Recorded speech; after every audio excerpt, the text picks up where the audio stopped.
আল্লাহ নবী সাল্লাল্লাহু আলাইহি সাল্লামকে একজন ইহুদি টাকা ধার দিয়েছিলেন।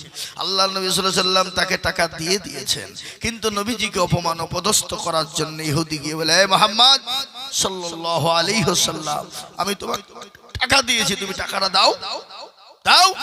বলে না, আমি তো তোমাকে টাকা ফেরত দিয়েছি। যে না, তুমি আমাকে টাকা দাওনি। না, আমি তোমাকে ফেরত দিয়েছি। আল্লাহ নবী বলছে না, আমি ফেরত দিয়েছি। আর ইহুদি বলছে দিইনি। তাহলে কারটা সত্য হবে বলেন? কথা বলেন না কেন? নবীটা সত্য।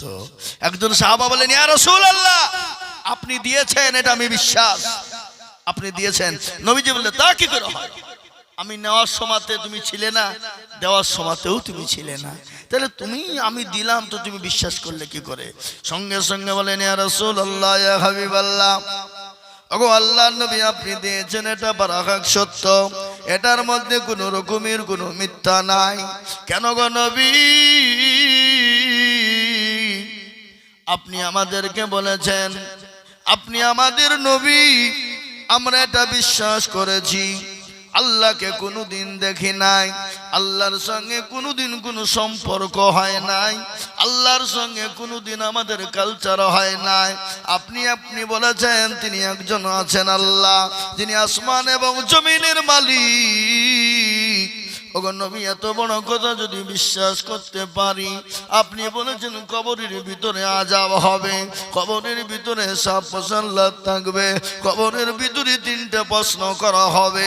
ওগো নবী, আমরা কোনোদিন কবরের ভিতরে ঢুকে দেখি নাই, কবরে কি হবে সেটাও বুঝি নাই। আপনি বলেছেন এটা এত বড় জিনিস যদি আমরা বিশ্বাস করি, আর আপনি ওই ইহুদিকে টাকা দিয়েছেন, এটা আমরা কেন বিশ্বাস করব না গো নবী? সুবহানাল্লাহ বলুন। কি ঈমান তাদের! সুবহানাল্লাহ বলেন। ঈমান কি তাদের! সুবহানাল্লাহ বলেন। কি ঈমানের মজেজা, কি তাদের ঈমানের তাকদীর, কি ঈমানের শক্তি তাদের! আল্লাহু আকবার। আল্লাহর নবীকে বলছেন, ওগো আল্লাহর রাসূল, এত বড় কথা যদি আমরা বিশ্বাস করতে পারি, আর আপনি সামান্য টাকাটা দিয়েছেন, এটা আমরা বিশ্বাস করতে পারবো না? এ বাবা, উপাধি হয়ে গেল। আল্লাহ নবী সাল্লাল্লাহু আলাইহি সাল্লামের সাহাবা হযরত আবু বকর সিদ্দিকের উপাধি কিভাবে হলো আপনারা জানেন? জানেন কি কিভাবে হলো? হযরত আবু বকর সিদ্দিক, আল্লাহ নবী দয়ার নবী যখন সিদরাতুল মুনতাহা মিরাজে গমন করলেন, জান্নাত জাহান্নাম যিনি ভ্রমণ করলেন, আসার পরে মসজিদে নববীতে দয়ার নবী তিনি বসে ওযু করছেন। আবু জাহেল গিয়ে আল্লাহ নবীকে বলে, ভাতিজা মুহাম্মদ কেমন আছো? বলে ভালো আছি। বলে এখন কোথায় থেকে তুমি এলে? বলে এই মুহূর্তে আমি সিদরাতুল মুনতাহা থেকে এসে জান্নাত জাহান্নাম গমন করার পর আমি এই মুহূর্তে এসে ওযু করে বসে আছি। আবু জাহেল বলছে, খাইছে। বলছে কি রে, মুহাম্মদের মাথা যা ছিল আজকে তো দেখছি মাথায় একবারই শেষ। হ্যাঁ, এ তো পাগল হয়ে গেছে।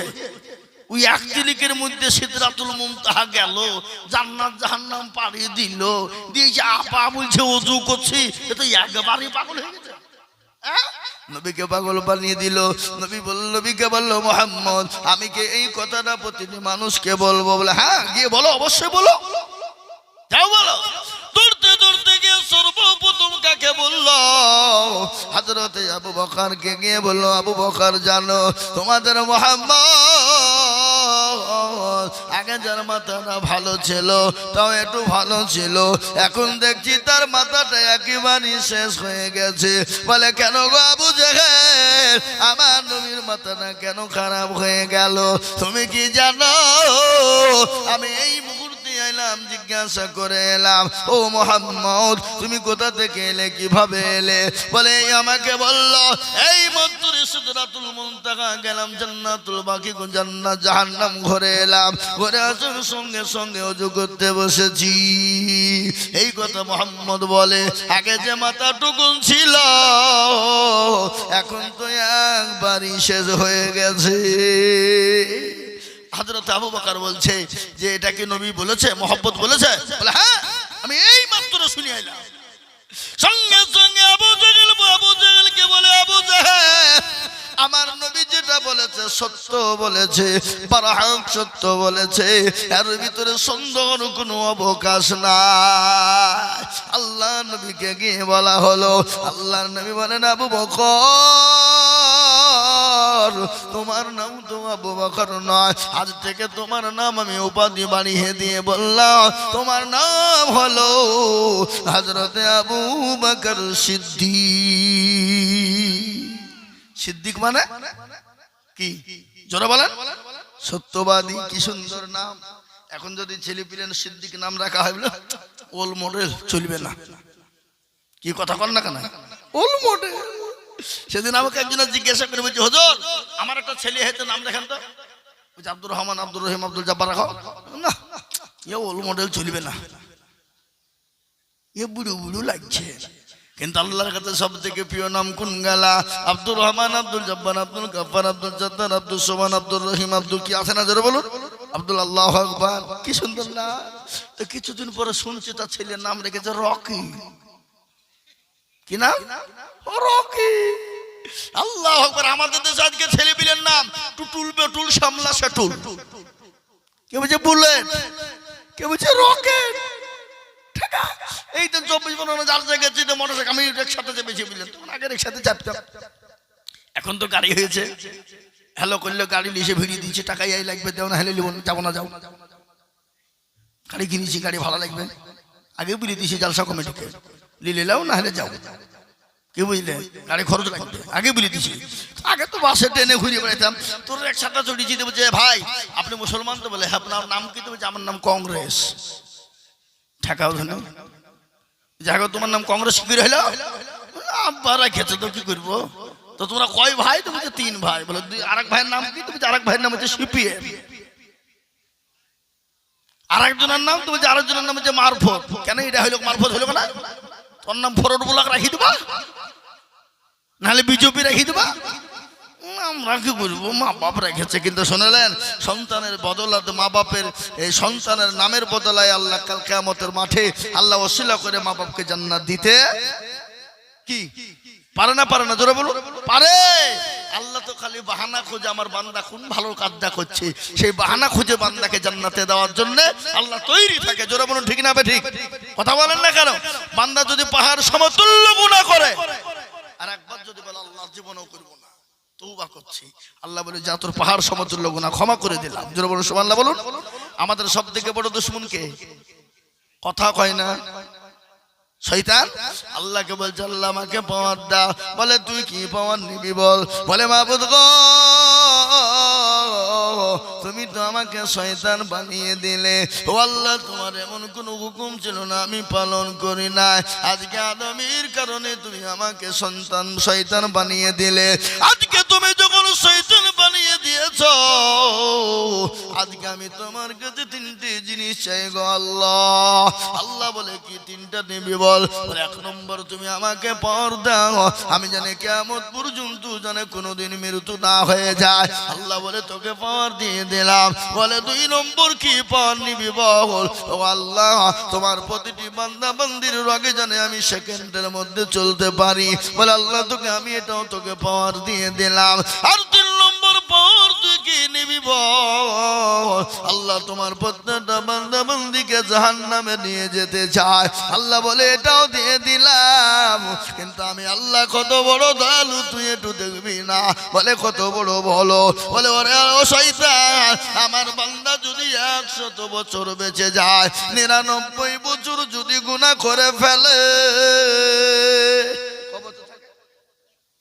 1 বছর যদি 11 মাস গুনাহ হয়ে যায়, থাকে ক মাস? 1 মাসের মধ্যে যদি 29 দিন গুনাহ হয়ে যায়, থাকে কয় দিন?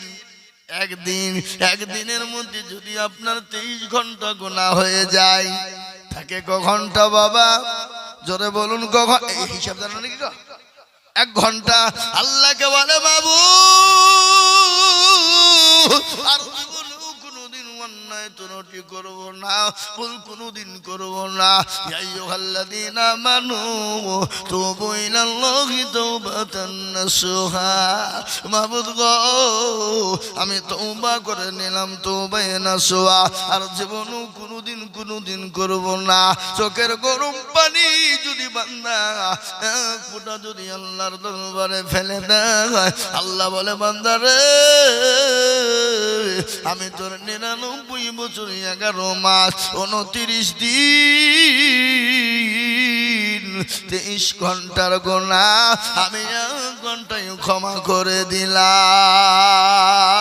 সুবহানাল্লাহ বলো। শয়তান বলে মাবুদ গো, এত অন্যায় করলো, এত ত্রুটি করলো, এত ভুল ভ্রান্তি করলো, দুনিয়া জমিনে জেনা ব্যভিচারে ডুবে থাকলো, শুধু ঘুষ মদে জুড়ে দেন আপনার যে বসে থাকলো, আল্লাহ তুমি একদম ক্ষমা করে তাও ক্ষমা করে দিলে। আল্লাহ বলে ও শয়তান, আমি যদি ক্ষমা না করব, আমি আমার বান্দাকে যদি না ক্ষমা করব, বল আমার বান্দাকে ক্ষমা করবে কে? আল্লাহ। আজকে আমি আপনাদেরকে বলি, মা তার ছেলেকে কতটা ভালোবাসে, নিজের জীবনের থেকে মা সন্তানকে বেশি ভালোবাসে, বাসে না? কথা কন না কেন? মা তার সন্তানকে নিজের জীবনের থেকেও বেশি ভালোবাসে। কোন সন্তান যদি হারিয়ে যায়, 5 বছর 10 বছর পরে যদি বাড়ি আসে, আর বলুন তো সেই মায়ের দিলটা কেমন হয়ে যায়? কেমন হয়ে যায় জোরে বলুন। পৃথিবীর সব কিছু মাকে যদি দেয়, মা যতটা আনন্দ হবে, আর 10 বছর সন্তান হারিয়ে যাওয়া সন্তান যদি মা ফিরে পায়, যতগুলো সম্পদ দিলে যা আনন্দ হয়, সন্তান পেলে তার থেকে বেশি আনন্দ হয়ে যাবে। জোরে বলুন, যাবে না? কিন্তু আমার আল্লাহ বললেন, বান্দারে আমি সামান্য কিঞ্চিত ভালোবাসা দিলাম, এই ভালোবাসার জন্য যদি তোর মা দুনিয়ার সব কিছু তোর জন্য ত্যাগ করতে পারে, আমি যে তোর মাল আল্লাহ, আমি যে তোর রব, আমি যে তোর প্রভু, আমি যে তোর আল্লাহ, ওরে বান্দা আমাকে কেন তুই চিনতে পারলি না? আমি তোকে এত ভালোবাসি, এত ভালোবাসি, ওরে বান্দা আমার কাছে চোখের পানি এক ফোঁটা ফেলে দিতে দেরি, আমি আল্লাহ তোর সমস্ত জীবনের গুনাহকে ক্ষমা করে দিতে দেরি করি না। সুবহানাল্লাহ বলো। সে আল্লাহকে আমরা চিনি? যদি সে আল্লাহকে চিনতাম, আজকে বলুন তো মুসলমানদের দুর্দিন না সুদিন? কথা কন না কেন? আজকে মুসলমানদের এত দুর্দিন রে বাবা, এত দুর্দিন, বিগত এত দুর্দিন মুসলমানদের কিন্তু ছিল না। আজকে বলে মুসলমানদেরকে দেশ থেকে তাড়িয়ে দাও, মুসলমানদের মাদ্রাসা মসজিদ গুলাকে ভেঙে দাও, মুসলমানদের মাদ্রাসা মসজিদ গুলাকে বন্ধ করে দাও। আপনারা ঘটনা জানেন, মাদ্রাসা বন্ধ করে দেওয়ার জন্য ভারতবর্ষের জমিনে কয়েকটা রাজ্যে বাবা হাইকোর্টে বিচার করা হয়েছিল, বলে ভারতবর্ষের জমিনে কোনো মাদ্রাসা থাকবে না, বন্ধ করে দাও। বন্ধ করে দেওয়ার জন্য তারা কেস ঠুকেছিল, কিন্তু আল্লাহ এদিনকে কায়েম রাখবে, কোরআনের তালিমকে জারি রাখবে। ও মুসলমান গো, তারা এটা জানে যদি মাদ্রাসা বন্ধ হয়ে যায়, মুসলমানদের কোরআন পড়া বন্ধ হয়ে যাবে। তারা চক করে কোরআন পড়া বন্ধ করার জন্য চেয়েছিল, কিন্তু মুসলমান গো এই 25শে অক্টোবর চলে গেল, এই 2524 সালের 25শে অক্টোবরে বাবা সুপ্রিম কোর্ট রায় দিয়ে বলল, ও মুসলমানেরা শোনো, ও বিশ্বের মানুষ শোনো, ভারতবর্ষের সমস্ত জাতি ধর্ম বর্ণ নির্বিশেষে শোনো, পৃথিবীর কারো কোনো ক্ষমতা নাই মাদ্রাসা বন্ধ করে দিতে পারে। মাদ্রাসা হলো বৈধ, পৃথিবীর কারো ক্ষমতা নাই মাদ্রাসা বন্ধ করে দেয়। সুতরাং মাদ্রাসা বন্ধ করা যাবে না। এই দেখেন 25শে অক্টোবর দিল্লির সুপ্রিম কোর্ট তাই রায় দিয়েছে। আলহামদুলিল্লাহ বলবেন না? না বাড়িতে গিয়ে বলবেন নাকি?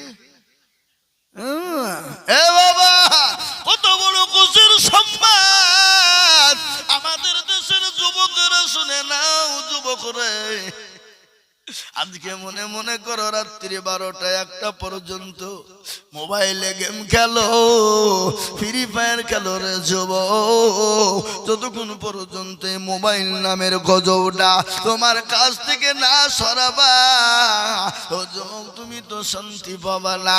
তোমাকে দুনিয়াতে শান্তি দিবে না, তুমি দুনিয়াতে আরাম শান্তি আয়েশ পাবা না রে যুবক। এই মোবাইল নামের গজবে তোমাকে আমাকে ধ্বংস করে দিল। এই মোবাইলের কারণে স্বামীর সঙ্গে বিবির মিল নাই, বিবির সঙ্গে স্বামীর মিল নাই। ঠিক না বেটি জোরে বলুন? আপনাদের দেশে নাই নাকি? এটা সদা এ বাবা, স্বামী প্রবাসে কাজ করে, রাত পর রাত কাজ করে, দিনের পর দিন কাজ করে। এমনও স্বামী আছে রাতকে রাত মনে করে না, ওভার টাইম পর্যন্ত খাটে। সপ্তাহ মাসের শেষে যতগুলা টাকা হয় সমস্ত টাকা গলা বিবি বাচ্চার জন্য, ছেলে মেয়ের জন্য মায়ার কারণে সেই স্বামী বছরের পর বছর থাকে আর টাকা পাঠিয়ে দেয়, আর ওই টাকা নিয়ে বিবি পাই তারা করে। এরকম বিবি আছে না নাই? আপনাদের দেশে নাই নাকি? আচ্ছা, ও আল্লাহ, এখন দেখছি বাপ আই ভূমিদের থেকে 2 ছেলের মারা পালাছে বেশি। কথা কই না, হ্যাঁ কেন? এরা তো লাইসেন্স প্রাপ্ত, আর যারা এখনো লাইসেন্স পাই নাই তারা যাতে ভয় করছে কি করতে কি হয়েছে, মানে কি কি করতে কি হবে নাকি রে, কি হবে নাকি রে।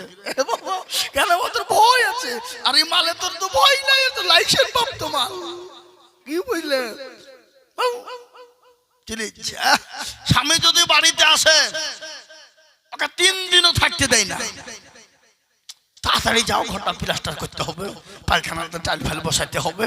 কিন্তু মালের যে প্রেম করতে অসুবিধা হয়েছে, যে পরকীয়া করতে ওর জন্য ভাবছে না ওটা। কি বুঝলে? স্বামীকে দাঁড়িয়ে দিচ্ছে।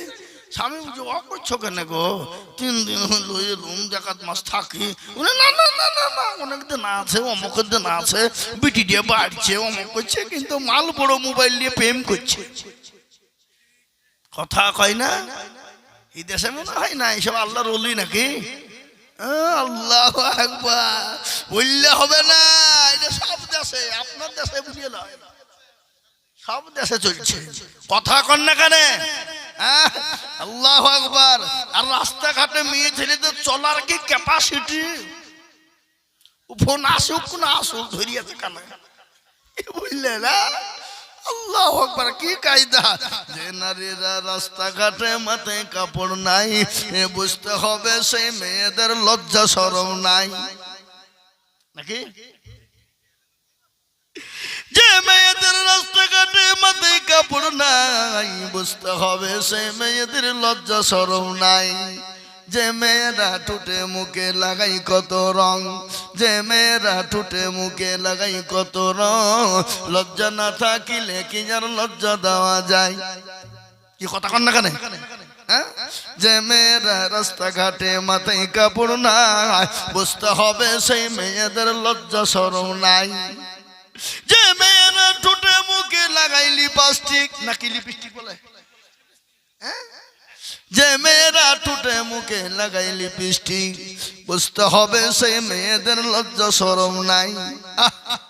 যে মেয়েরা রাস্তাঘাটে মাথায় কাপড় নাই, জানতে হবে সেই মেয়েদের লজ্জা শরম নাই। যে মেয়েরা বাজারেতে বডিও দেখায়, যে মেয়েরা রাস্তাঘাটে শরীরও দেখায়, লজ্জা না থাকিলে কি আর লজ্জা দেওয়া যায়? এ বাবা, কথা কন না কেন? আজকে কিছু কিছু মেয়ে আছে, ওদেরকে লজ্জা দিলেও কোনো ব্যাপার নাই, ওরা মনে হচ্ছে এটা রুমাল গায়ে মুছে নেয়। কি বুঝলেন? রুমালের মতো করিয়ে পুটা মুছে না দিয়ে বড় লোকেরা, আর গরিবরা, আর বড় লোকরা সাহেবরা রুমাল দিয়ে এরকম করে মুছে নিয়ে পুটা নিয়ে পকেটে ঘুরিয়ে বেড়ায়। প্রফেসররা কি বুঝেন আপনারা বলেন? এ মুসলমান, আল্লাহওয়ালা দিনওয়ালা ইমানওয়ালা কলমাওয়ালা শুনেলেন, আমি আপনাদেরকে বলি মা গো, ও মা তোমাদের বায়ানাতকে আমি শোনাবো। আল্লাহর জান্নাত তোমাদের জন্য অতি সহজ গো মা। তোমাদের এত মর্যাদা, এত তোমাদের দাম, এত তোমাদের দাম। আমার আল্লাহ নবী বলেছে পৃথিবীর জমিনে মেয়েদের এত দাম, যত এত দাম, এরকম দাম পৃথিবীর কারো কিন্তু নাই রে বাবা। ও মা গো, তোমরা হলে নবীদের মা, তোমরা হলো সাহাবাদের মা, তোমরা হলো ওলিয়া উলিয়ার মা, তোমরা হলো কাজা মঈনুদ্দিন মা, তোমরা হলো আব্দুল কাদের জেলানির মা, তোমরা হলো হাফেজ কারি মৌলভী মুহাদ্দিসের মা, তোমরা হলো প্রধানমন্ত্রী এমএলএ এমপির প্রধানমন্ত্রীর মা। ও মা গো, তোমাদের এত মর্যাদা, এত দাম, এত দাম, এত দাম গো মা। খবরদার তোমরা বেইজ্জতি হয়েও না, খবরদার তোমাদের সম্মানটাকে নষ্ট করে দিও না। ও মা, আজকে যদি তোমরা দুনিয়ার জমিনে না থাকতে, নবী দুনিয়ার জমিনে তৈরি হতো না, কোনো সাহাবা তৈরি হতো না, আলেম ওলামা তৈরি হতো না, বক্তা শ্রোতা তৈরি হতো না, প্রধানমন্ত্রী এমএলএ এমপি তৈরি হতো না। ও মা গো, আমি তোমাদেরকে বলবো মা, ও জননী, দুনিয়া থেকে চলে যেতে হবে রে মা। কখন কোন টাইমে চলে যাব, কখন কোন টাইমে মৃত্যু হয়ে যাবে তোমরা জানো না। খবর বড় কঠিন, খবর বড় ভয়ানক রে বাবা। আল্লাহ নবীর বিবি মা খাদিজাতুল কুবরা রাদিয়াল্লাহু তাআলা আনহার কথা একটু আমার মনে হয়ে গেল। আল্লাহ নবী তিনি বাণীতে নান কালেমা দাওয়াত নিয়ে মানুষের দুয়ারে দুয়ারে, দয়ার নবী বিশ্ব নবী রাহমাতুল লিল আলামিন কলমা দাওয়াত নিয়ে মানুষের দরজায় পৌঁছে যায়। 3 দিন পরে তিনি বাড়িতে আসলেন। আসার পরে নবী আমার মা খাদিজাকে সালাম দিয়ে দিলেন। এ বাবা, বিবিকে সালাম দেওয়া যায় না, যাবে না? আপনারা দেন তো নাকি? কারা কারা দেখবে হাত তোলেন, দেখিনি।